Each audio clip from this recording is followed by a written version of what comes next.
He's just frustrated because he made it harder than it had to be. Doesn't it sound about right with Peyton, though? Yeah. Yeah. Okay, both of you, leave me alone. Alright, Go. so I think most of us were pretty comfortable with Part A. Is that fair to say? Yeah. Yeah?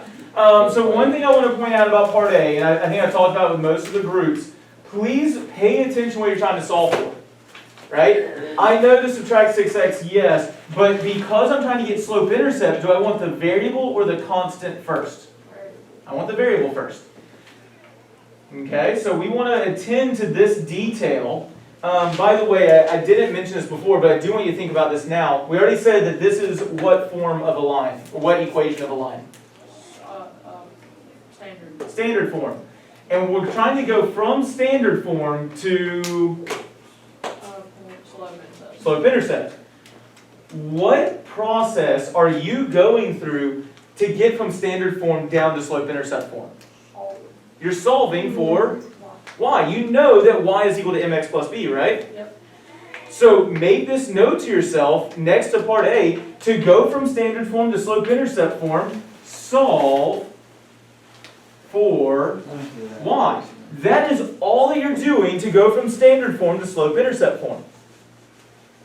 If you understand your inverses, if you understand how to solve, all you're doing is solving for y to get that slope-intercept form. Now, what is my last step here?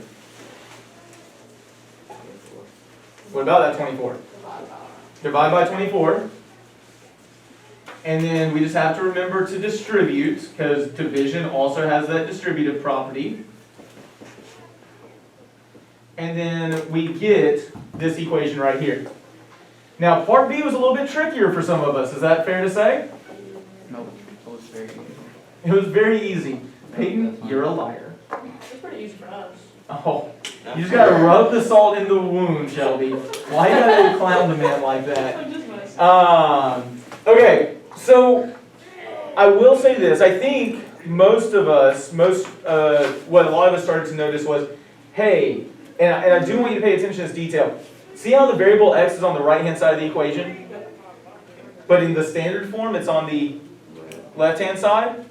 So we can use an inverse to undo that idea.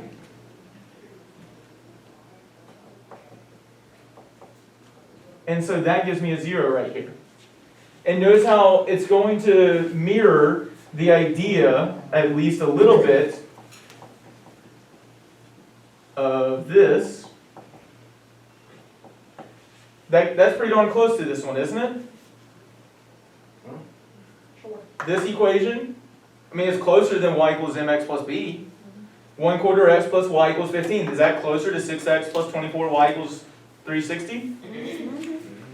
What's the only thing I would have to do here now to finish solving this? Negative. Say again? Negative. Where do you see a negative here? I just want that one. Yeah, I'm trying to get from here to there. Oh, Multiply by 24.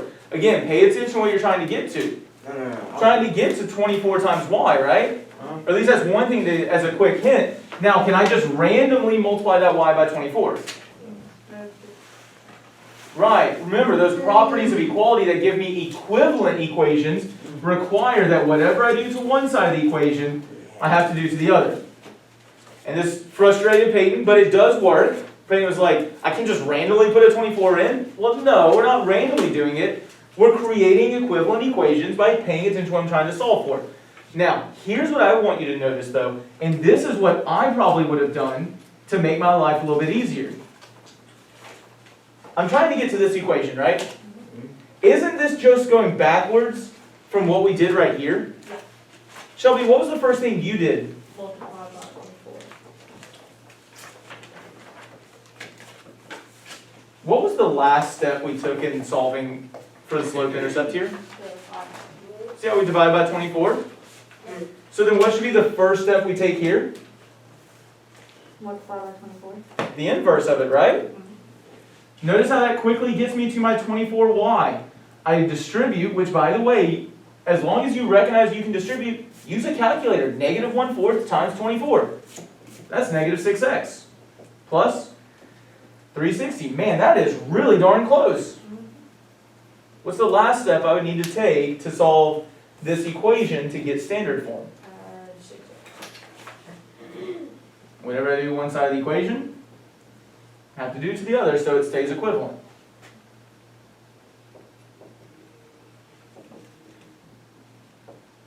The slope-intercept and the standard form are just inverses of each other. That's it. And so if you pay attention to that, it makes it pretty easy to solve it. Any questions? No.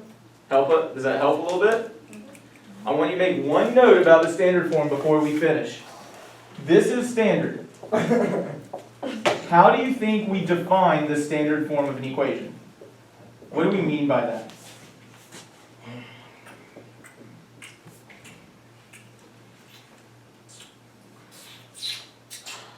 Yep, I can do that too.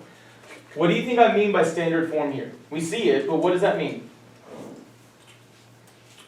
We don't know. What's different from standard, some say maybe against slope-intercept or point slope? It doesn't It doesn't have have the slope. the slope revealed, true. What else? So here's our slope-intercept. What else is different about slope-intercept versus standard?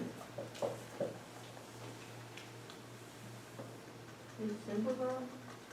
It's not that it's necessarily simplified. Not solving for one.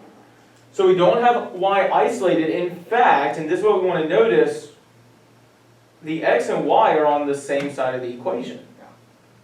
Right? The way that we write the standard form, and this is always going to happen for standard form, ax plus by is equal to c, where a, b, and c are integers. ax plus by is equal to c, where a, b, and c are integers.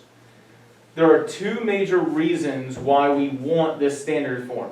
One, it is very useful for finding the x and y intercepts, especially boundary lines.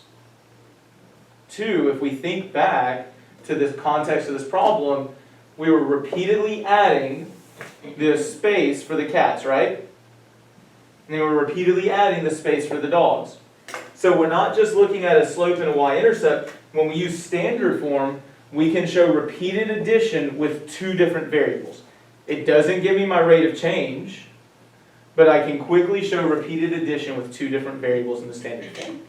That's a huge benefit. Make sense? We good with those ideas? So the x and y intercepts, that's a big reason why we want standard form, and also the idea of being able to show repeated addition with two different variables. Please note this number 2, I'm asking you to do this one for homework. I'll be checking to see that you at least attempted it when you come into class on Monday. Alright, well, it's it. Why are you looking at me like that? You did what? This number 2, No, I didn't know that, but you said, homework, so with H and W. and H and ends with a W? Do you mean a K? I mean, K. You know what I mean. Oh my, you know what I mean. This number 2 is for homework.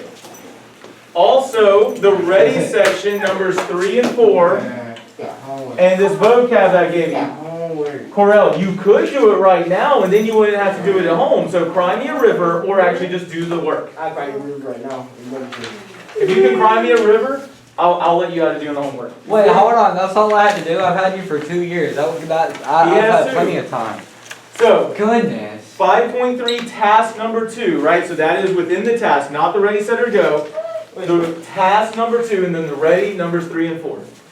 And then this vocab is the same vocab that I gave you yesterday. This vocab is going to be checked that you attempted it on Monday. You guys are so awesome. Schoology? Do you have my phone number? Do I have it on Schoology? Yeah. No, but I will have it up probably tomorrow. Alright. Well, I ain't gonna be able to do it tomorrow. Okay, what's that? Sounds like a personal problem. We could just write it down. No, take it. Yes, to make it. Take it, take it. That's too much writing. How about you get the vocab out and just circle the 2 vocab words that you Just do have? it, you're so extra. If I do Take the my calculator. He is so extra, So isn't he? extra. Isn't he? Take the calculator face.